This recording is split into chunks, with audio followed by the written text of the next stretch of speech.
Salut tout le monde, comment allez-vous? Moi ça va plutôt bien. Aujourd'hui on se retrouve pour une nouvelle vidéo, pour une nouvelle théorie sur Dragon Ball. Voilà, alors je préviens, c'est pas une théorie qui vient de moi. Voilà, parce que à peu près, enfin bon, une bonne grosse partie des théories de Dragon Ball, c'est moi qui les trouve, voilà, un petit peu, en cherchant un petit peu. Mais sinon, c'est en cherchant sur internet, voilà, bêtement je me baladais un petit peu sur internet, chercher des petits trucs ainsi.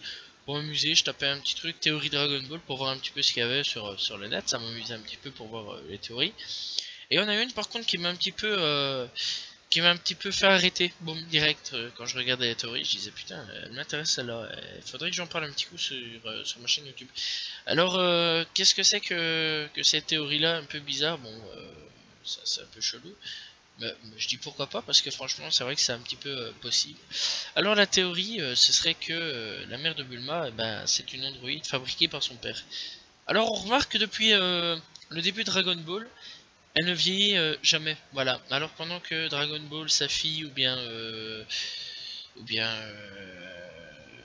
va dire Sangohan, hein, voilà, grandit, vieillit et tout, eh ben elle ne vieillit jamais. Voilà, c'est un truc le plus chelou du monde. Elle reste normale, elle a toujours pas de rides, elle est toujours souriante, normale, tranquille, quoi. Et ben, les autres, bah ils vieillissent, quoi. Voilà. Et pendant la saga Boo, elle est censée avoir arrivé vers les 70 ans, et pourtant elle n'a aucune ride. Ça aussi c'est un peu toujours chelou. Voilà. Elle a toujours la même apparence, sa seule explication logique, ben, c'est vraiment être une androïde. Voilà. Euh, Parce que bon, la chirurgie esthétique, bon, c'est vrai que c'est possible qu'elle ait pété de thunes, mais à ce point-là, ça reste visible. Voilà. C'est possible. Qu'on fasse des chirurgies esthétiques, mais c'est possible. Donc le docteur, donc le daron de Bulma, a peut-être construit cet androïde pour que sa femme reste jeune à jamais. Voilà. Donc ouais, c'est vrai quand même que cette question pose quand même des problèmes au niveau théorie. Voilà. Parce que est-ce que Bulma est moitié androïde, moitié humaine, sachant que C18 a pu donner la vie à Marron. Voilà. Marron. Voilà. Tout dépend la version. Donc elle a pu donner la vie. Il faut savoir que ça tombe, cette femme-là, avant était une humaine normale. Peut-être qu'elle a eu, je sais pas moi, quelque chose par le passé. Peut-être qu'elle a voulu décider de devenir jeune et éternelle la vie. Voilà, que son mec a dit, bah écoute, voilà, je vais te transformer en robot. Peut-être que Dr. Gero est venu, elle l'a transformé elle aussi.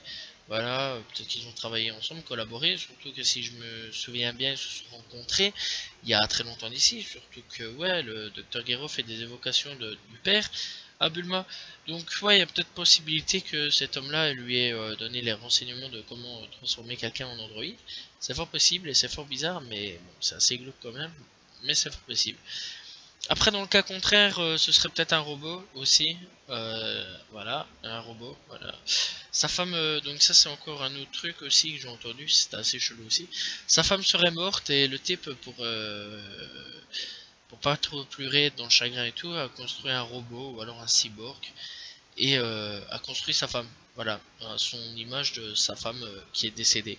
Ça aussi j'avais trouvé assez glauque quand même, assez chelou quand même, ça, comme théorie. Mais la théorie de l'Android, je trouve que c'est pas mal. C'est vraiment pas mal. Parce que, ouais, il y a possibilité d'avoir un enfant, Bulma. Il y a la possibilité de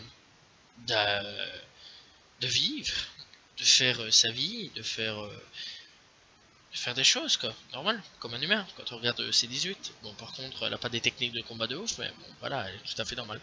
Comme à l'époque. Voilà, simplement, le père de Bulma l'a changé. Voilà. Bon, c'était une toute petite théorie. Mais c'était pas mal. Voilà, voilà, j'espère que vous appréciez la petite théorie sur Dragon Ball. Personnellement, ça fait plaisir d'avoir fait une toute petite théorie comme ça. Parce qu'il n'y a pas grand chose de théorie. Je trouve pas vraiment grand chose comme théorie. Voilà, c'est pour ça qu'il n'y a pas beaucoup de théorie. Voilà, j'espère que vous appréciez la vidéo. Si vous appréciez, n'hésitez pas de liker, commenter, partager. Ça fait toujours plaisir. Voilà. Je réponds toujours aux commentaires, c'est important. Faut le savoir, parce que j'aime répondre aux commentaires. Voilà. Moi je vous dis donc à la prochaine tout le monde. Salut tout le monde. Ciao ciao.